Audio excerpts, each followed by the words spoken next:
Tá, beleza. Então, bom dia, eu sou Marcelo Freitas, eu sou CEO da Playbor. A Playbor é uma firma especializada em fomento e investimento na indústria de games. Hoje eu vim trazer aqui para o Play Minas, o Intergame Summit 2025, essa palestra que é Navegando na Indústria de Games, um mapa de carreiras e oportunidades. Então, boas-vindas aí a todo mundo que está assistindo ao vivo, quem está na gravação aí, e vamos lá.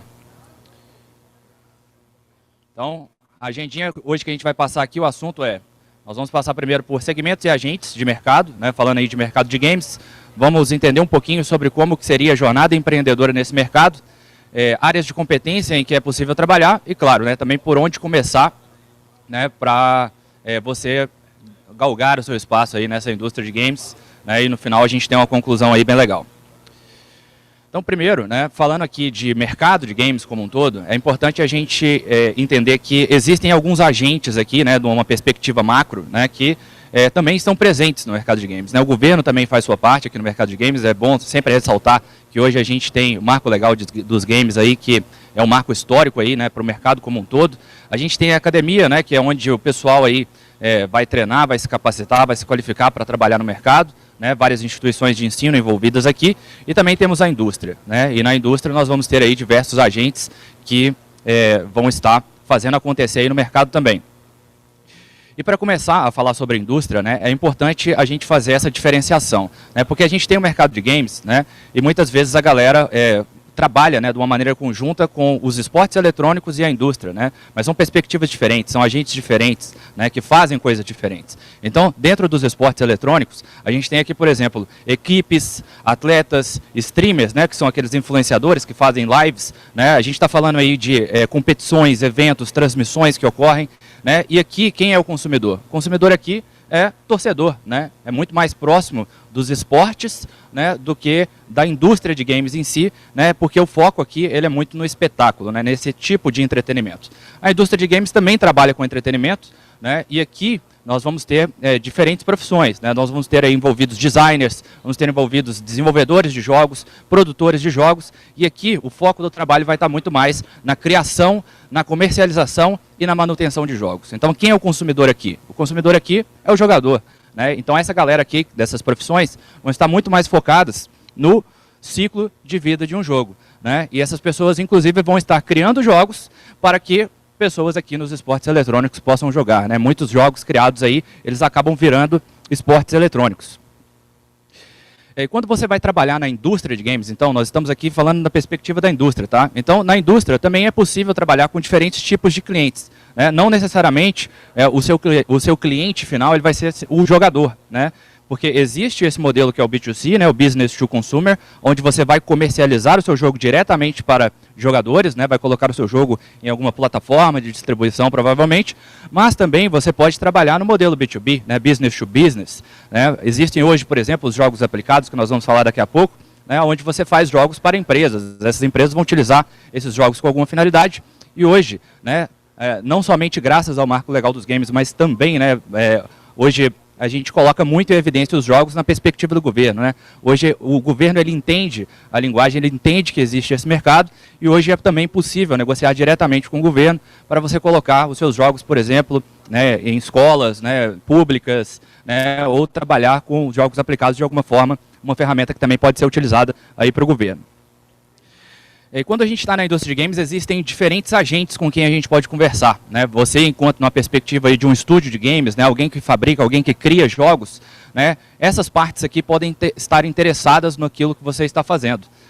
Por exemplo, você está aqui, você é esse estúdio, e você, claro, vai ter colaboradores, talvez, apesar de existir a carreira solo dentro da indústria de games, mas você também pode estar se conectando com investidores que vão estar interessados em investir no seu estúdio de jogos, ou às vezes investir diretamente no seu projeto, que é um modelo de negócios que dentro da economia criativa a gente vê bastante.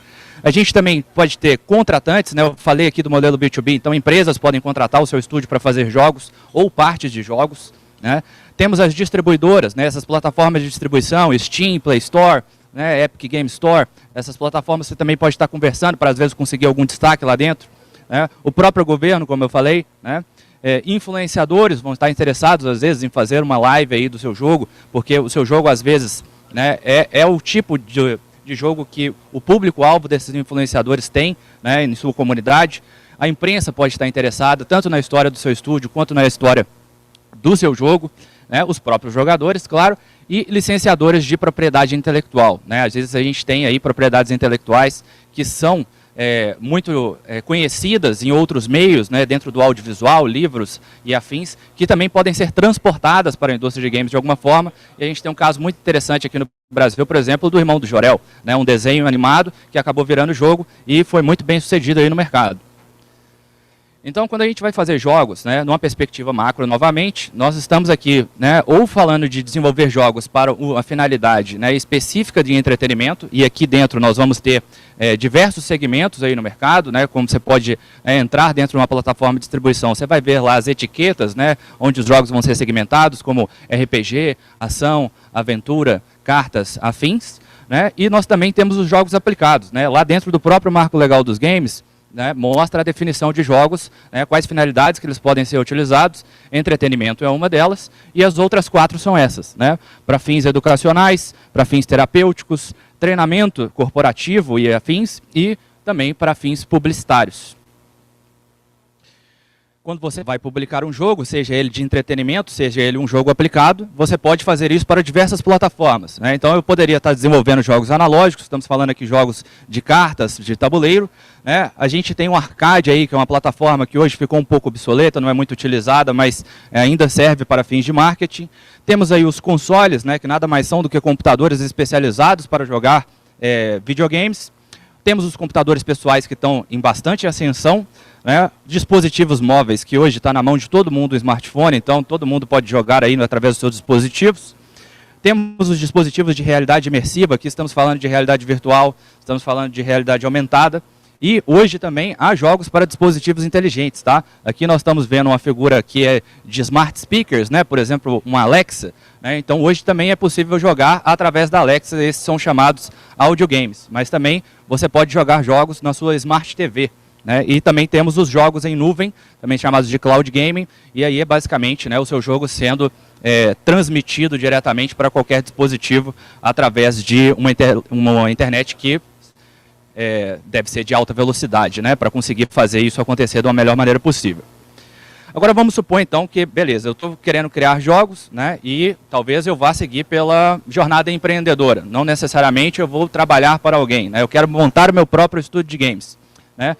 Essa metodologia aqui, a metodologia da Playboy, onde a gente identifica quais são os perfis que são muito interessantes para a gente trabalhar aí dentro de um empreendimento de games, tá? Então a gente tem aqui, né, os mais comuns, né, da gente encontrar aí dentro do estúdio de jogos, porque muitos estúdios surgem aí do ambiente acadêmico, né, às vezes no ambiente mais técnico. Então a gente vai ver o designer de produto, né, que é o designer de jogos aqui, né, muito presente aí dentro dos estúdios de jogos, e também temos o hacker aqui, que é desenvolvimento de produto. E aqui não estamos falando só necessariamente de programadores, né? Estamos falando aqui também de artistas que podem estar aqui ajudando no desenvolvimento de conteúdo, de funcionalidades ali para o jogo. Um perfil aqui que é muito interessante da gente ver, que é bem característico da indústria de games, é desenvolvimento de comunidade, né, principalmente para quem trabalha aí no modelo B2C, né, que é conquistar vários jogadores.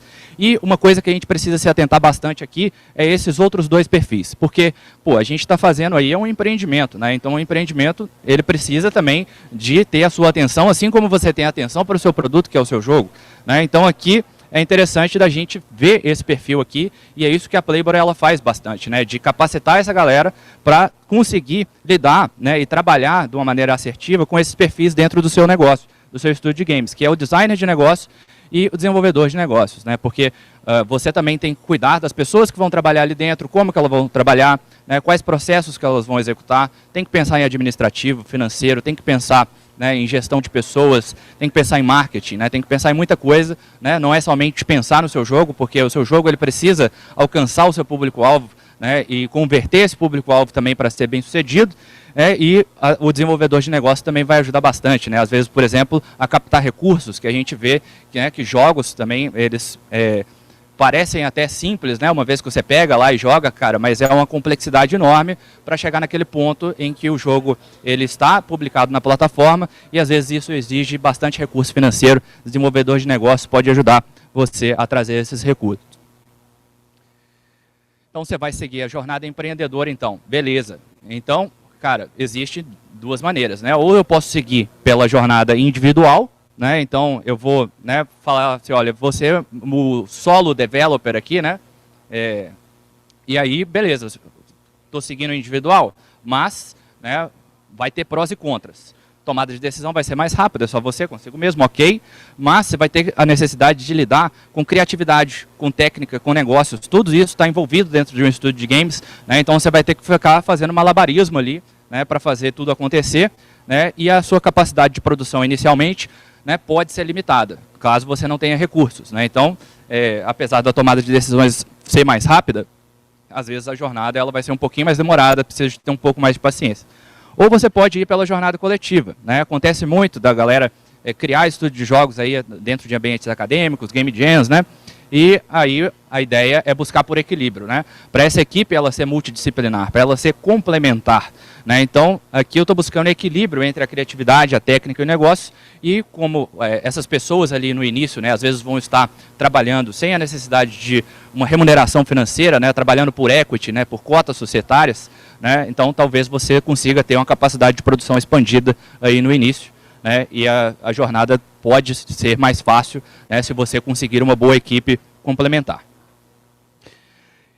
Agora, para você criar jogos, é importante entender que, cara, não basta simplesmente visão criativa, não basta ser sonhador, né? Para ser muito bem sucedido no mercado de games, você precisa de ter tanto visão criativa quanto visão mercadológica, né? Então aqui a gente vê, né, nesse gráfico aqui, que a visão mercadológica está em alta aqui, visão criativa está em alta aqui, né? Se eu tenho visão mercadológica, mas eu não tenho visão criativa, eu sou o famoso copycat, né? Eu sou uma cópia de alguém, eu sou um clone, eu estou fazendo mais do mesmo, né? E uma hora, né, se você der sorte, né, os clientes vão demorar a descobrir isso, e talvez você possa fazer trazer alguma receita, mas isso não tende a durar, né? Uma hora o jogador descobre, e aquele jogo que já é posicionado, que já está ali no mercado, ele acaba vencendo. Se você tem visão criativa, mas você não tem visão mercadológica, né, você entra aí no escopo do artista faminto, né, que é uma pessoa que, pô, tá ali criando aquela coisa mais empírica, né, prototipando pra caramba, mas, pô, não sabe como que encaixa isso no mercado, né, então acaba que o negócio ele não vai se sustentar no longo prazo. Se não tem visão mercadológica e nem criativa, está simplesmente perdido, né, não sabe o que está fazendo, né, está tentando de tudo, famoso tiro para todo lado ou tiro no escuro. E aqui que é onde a gente quer chegar, né? Visão criativa, visão mercadológica, né? Porque o seu jogo ele precisa ter um apelo, ele precisa ter alguma originalidade, né? E até na própria criação você vai trazer a sua essência aí dentro desse jogo, né? E a visão mercadológica vai fazer isso conectar com o mercado de uma maneira assertiva e transformar esse negócio em um negócio sustentável. Agora, então, eu entendi, né, quais os perfis que eu preciso de ter para empreender, né, de uma maneira legal. Agora, e lá dentro do estúdio, como que acontece, né? Dentro de um estúdio de games a gente tem diversas áreas aí conectadas, né? É um modelo de negócio complexo, né? Não é simples. Então aqui a gente vai ter, sim, designers de jogos, né? Uma função meio que maestro ali, essencial, né? Dentro de um estúdio de jogos. A gente vai ter a galera trabalhando com arte, com animação. Vamos ter uma galera trabalhando com engenharia e desenvolvimento de jogos. Nós temos também essa área aqui, né, que por vezes é negligenciada, e ela é muito importante para a gestão do produto, né, que é a produção e garantia de qualidade. Temos também marketing em comunidade e operações de negócio, né? Talvez você esteja se perguntando, cadê o áudio, né? Porque aqui, no caso, a gente está segmentando para todos os modelos de negócio, né? Dentro de jogos analógicos, normalmente a gente não vê o áudio inserido, mas o áudio estaria normalmente aqui dentro de design de jogos, porque, né, algumas profissões aí, né, mais presentes aí no mercado de jogos são justamente designer de áudio, né? Então vai estar fazendo design de alguma parte específica dentro do jogo. Eu posso prestar serviços, então, dentro da indústria de games, eu estou ali com esse modelo de negócio, eu posso trabalhar diretamente para o jogador, né, entregando o jogo para o jogador em alguma plataforma, ou eu posso prestar serviço, como eu falei, né, no B2B, no B2G. Então eu poderia estar fazendo, por exemplo, a criação completa de um jogo, né, entregando esse jogo para as mais diversas plataformas, ou para algumas plataformas específicas, onde eu tenho especialidade. Poderia estar cooperando com algum outro estúdio, né, fazendo apenas parte de um jogo, né, para esse estúdio, que às vezes já conseguiu captar recursos, ou eu poderia estar fazendo serviços de suporte ligado àquelas outras áreas dentro do estúdio de games que a gente citou ali no último slide. Se eu vou trabalhar dentro da área de design de jogos, existem diversas profissões aqui, tá? Existem especializações. Dentro de estúdios pequenos, normalmente a gente vai ver, né, o desenvolvedor, né, o designer ali, trabalhando de uma maneira mais ampla, né? Eu vou ser o designer de jogo do estúdio, eu vou estar fazendo todas essas funções. Mas é importante a gente entender, né, que à medida que a gente vai crescendo a empresa, né, ou mesmo no seu próprio estúdio, às vezes você está executando pequenas funções ali dentro que você nem tem ideia, né? São vários chapéus que vão ser vestidos uma vez que você está dentro do seu estúdio, né? Então, na área de design de jogos, a gente ou normalmente vai estar desenvolvendo sistemas, ou vai estar desenvolvendo conteúdos para esse jogo, e às vezes a gente vai estar aqui no meio do caminho. Você vê que tem algumas funções que elas são híbridas, né? E as funções aqui dentro de design de jogos, elas vão ser determinadas por onde você está interagindo no jogo, né? Então, por exemplo, eu estou trabalhando no enredo, na história do jogo, né? Então, às vezes, eu estou fazendo o papel de um escritor de jogos, eu estou fazendo os diálogos, estou fazendo toda a narrativa que tem ali dentro, né? E falando em narrativa, às vezes você vai estar, inclusive, trabalhando em sistemas, né? Sistemas que vão ser implementados para que essa narrativa consiga ser experienciada pelo público. Então, você poderia estar trabalhando com desafios dentro dos jogos, nas interações que os jogadores vão ter lá dentro, em termos de espaço e ritmo, na experiência como um todo e até em recursos e finanças, que foi, inclusive, um tema da palestra anterior que teve aqui sobre Play to Earn, né? Então, nós vamos ter várias funções sendo executadas aqui dentro de design de jogos, né? E dentro das outras áreas de competência também, né? Nós temos aqui, por exemplo, arte e animação. Às vezes a segmentação aqui vai ser um pouco mais simples, né? Aqui a gente tem, por exemplo, o artista 2D, né? Vai estar trabalhando ali com artes, né, numa perspectiva 2D dentro do jogo, e ele pode estar trabalhando com arte 2D de ambientes, né, ou arte de personagens, ou fazendo a animação desses personagens, desses objetos que estão lá dentro desse ambiente. No 3D seria a mesma coisa, só que com uma perspectiva diferente. E a gente ainda tem outras artes, né? Por exemplo, o artista conceitual, né? Se você lá faz os seus desenhos lá no seu papel, ou você gosta de fazer, né, o design numa mesa digitalizada, por exemplo, você poderia estar fazendo artes conceituais aí de personagens, né? Que é essas artes que inclusive a gente vê aí publicadas nas mídias sociais, né? Arte de interface do usuário, né, arte de texturas, né? Então, assim, a minha pele aqui, por exemplo, né, representada dentro do jogo, seria uma textura, essa parede seria outra, né? E, inclusive, iluminação, né, pontos de iluminação. Dentro da jogabilidade, às vezes a gente coloca os pontos de iluminação para facilitar com que o jogo aconteça, e a gente ainda tem essa função aqui que ela é meio híbrida, né? É a arte técnica, onde a gente coloca sombreamentos, a gente coloca chuva, a gente coloca vento dentro do jogo, e isso precisa ser programado dentro da ferramenta de desenvolvimento. E falando em desenvolvimento, né, nós temos aqui engenharia de desenvolvimento, né? Essa área, né, seriam os programadores aqui. E aqui a gente tem uma perspectiva na indústria de games que seria próximo, por exemplo, aqui, ó, a programação de jogabilidade seria como se fosse o front-end, né, para quem trabalha com web development, né? Aqui o front-end é quem programa jogabilidade. No caso, quem é o back-end é programação de servidores. E a gente também tem o full stack aqui dentro da área de engenharia de desenvolvimento.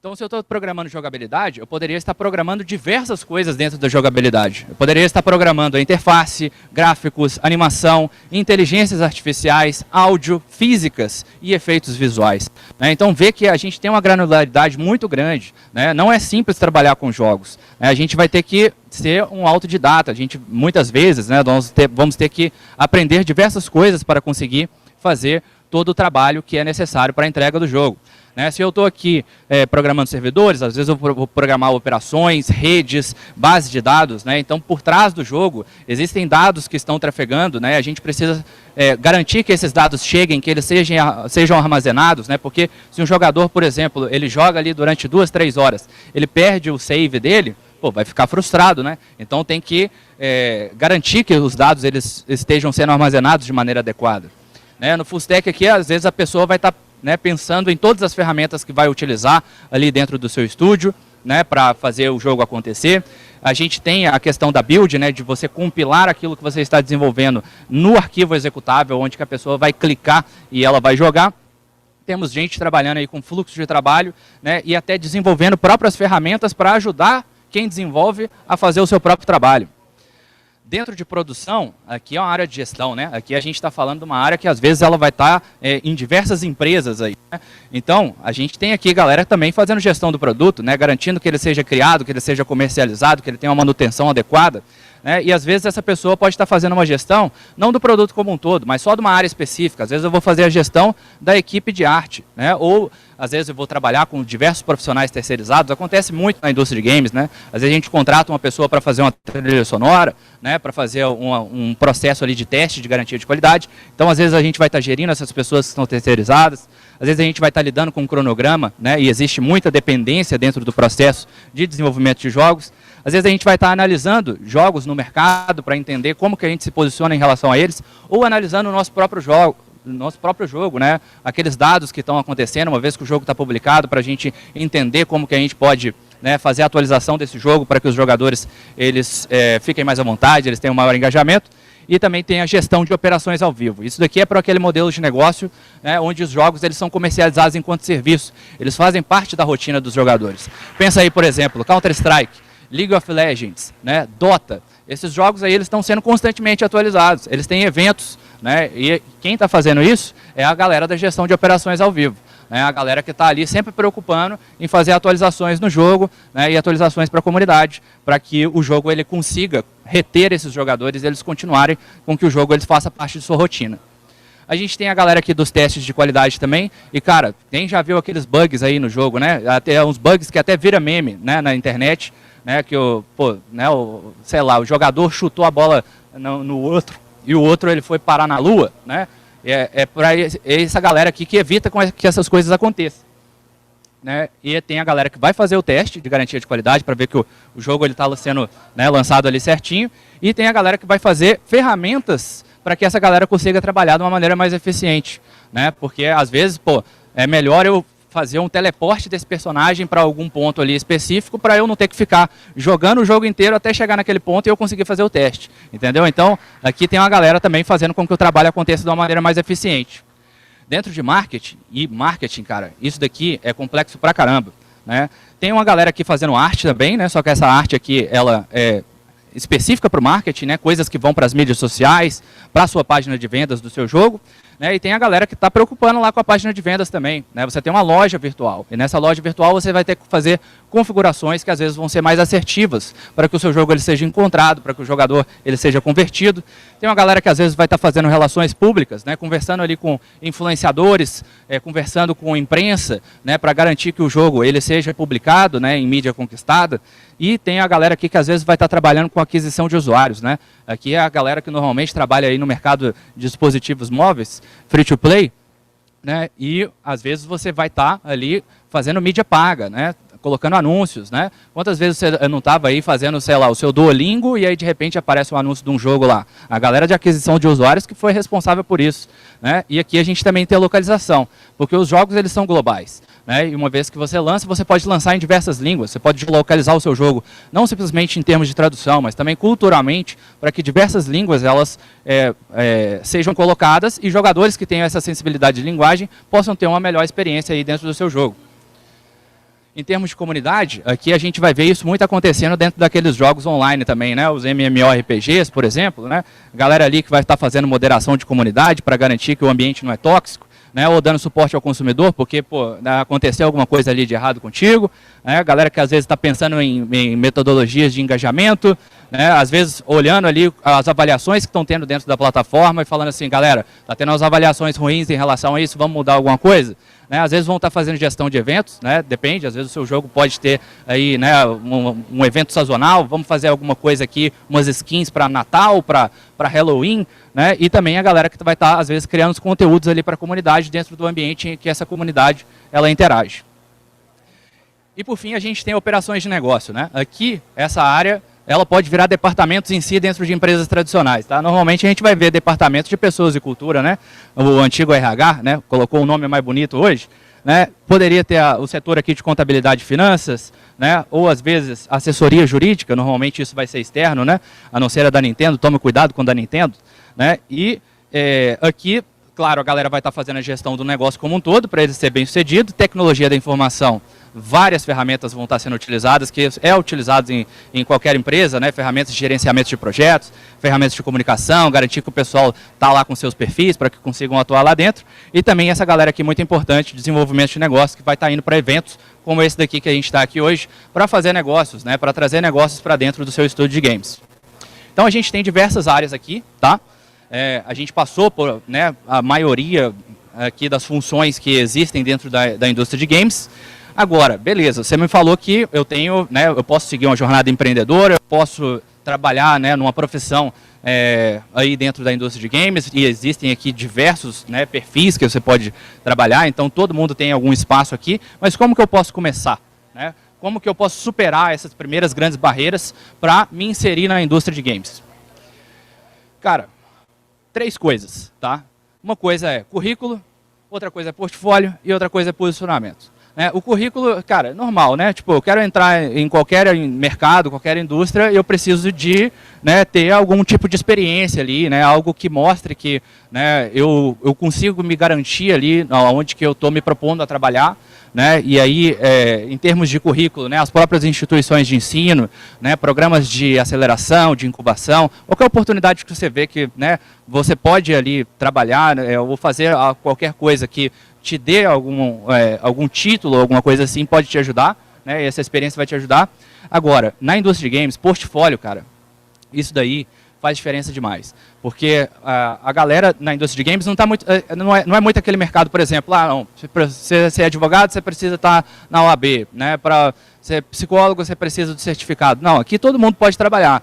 Né? E aí, não é, assim, o título ele vai ajudar, mas o portfólio, cara, isso daqui é que vai ser bem determinante para a galera entender que você já conseguiu, né, lidar com aquele ambiente que é complexo, fazer alguma coisa ali que ela chama a atenção, né, e se você conseguiu fazer aquilo por conta própria, seja por hobby, por, né, qualquer motivo, né, você consegue aplicar isso dentro do ambiente de trabalho. Né? Então o portfólio vai ser muito importante e o posicionamento aqui é interessante falar por quê? Né? Pô, se eu me posiciono como qualquer coisa, né? eu faço design, eu faço desenvolvimento, eu também sou artista, eu faço áudio, né? O famoso pato, né?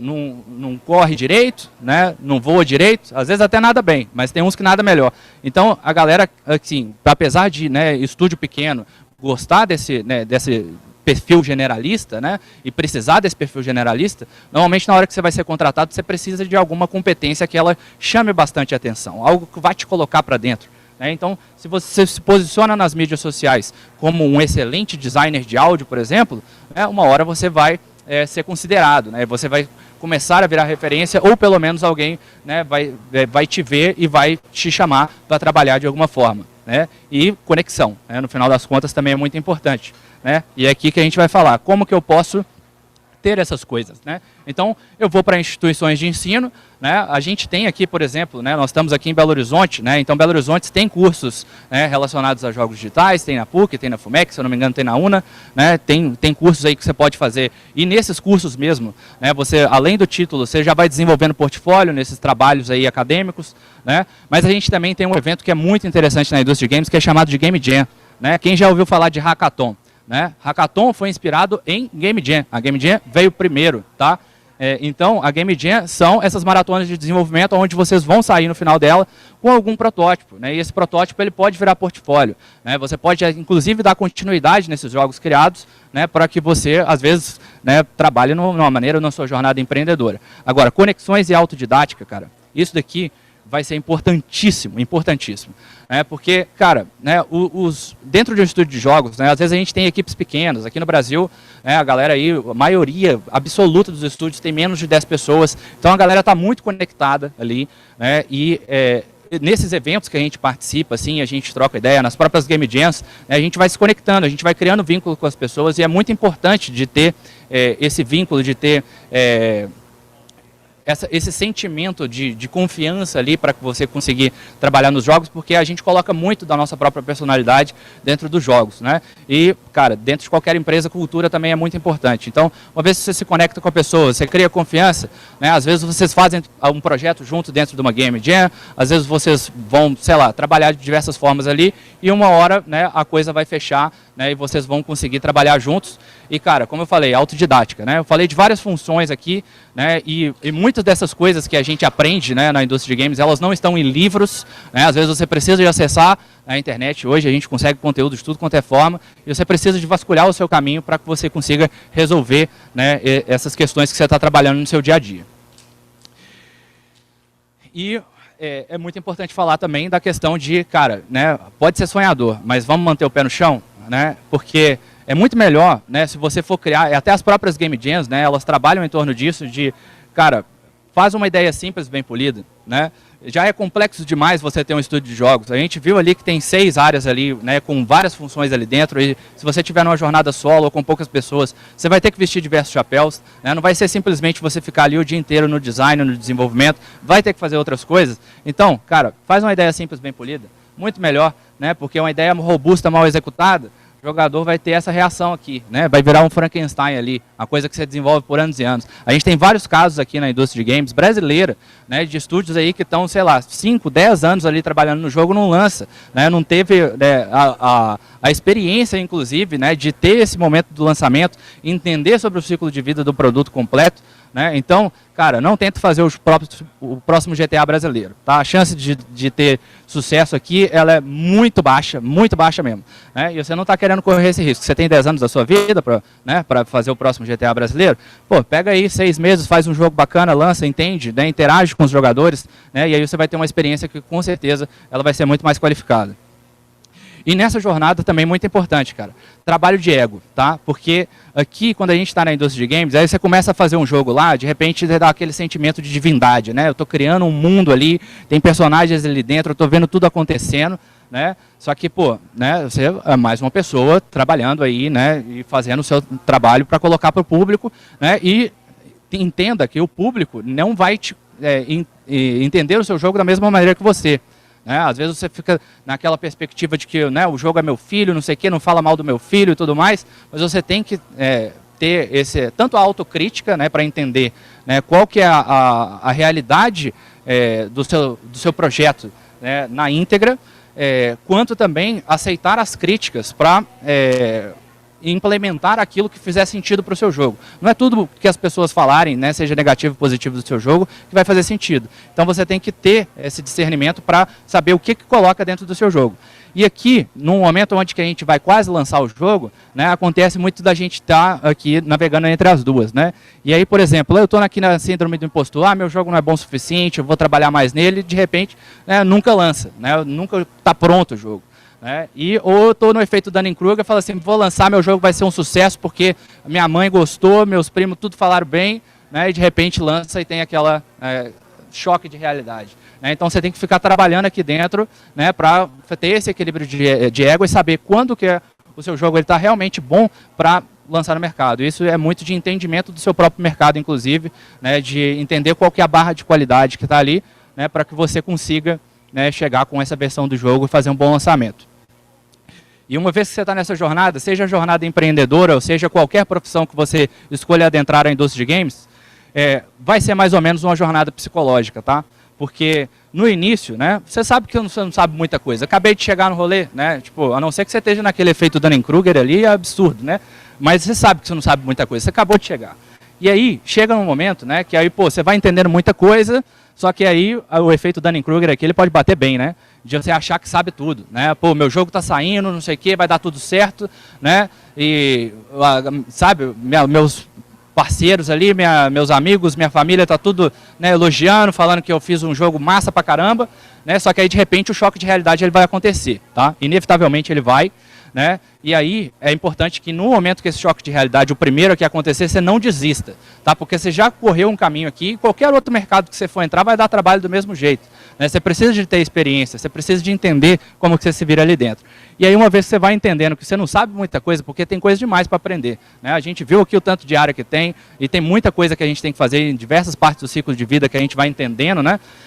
E aí, uma vez que você entender que, pô, eu ainda tenho pra caramba para aprender, aqui também é um momento que, pô, não desiste não, sabe? Porque você vai ter bastante para aprender em qualquer lugar. E você escolheu para trabalhar na indústria de games é porque você realmente gosta. É isso que você te motiva, né? Você escolheu estar aqui, né? Então vai ser complexo em qualquer lugar, aqui vai ser muito complexo também, mas não desista, né? Porque com o caminho, né, ao longo do tempo, você vai se consolidando, né, uma vez que você estiver consolidado na indústria de games, né, você vai virar referência aí, vai realmente se tornar um expert, e aí, jornada de sucesso, torço por vocês, tá?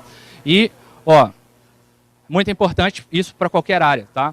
O quociente intelectual, que eu falei de desenvolver uma competência específica, isso vai te ajudar a colocar no jogo, né? Você conseguir raciocinar, resolver problema ali, seja em qualquer daquelas áreas que for, isso vai te colocar no jogo, tá? Você vai entrar para dentro de uma empresa.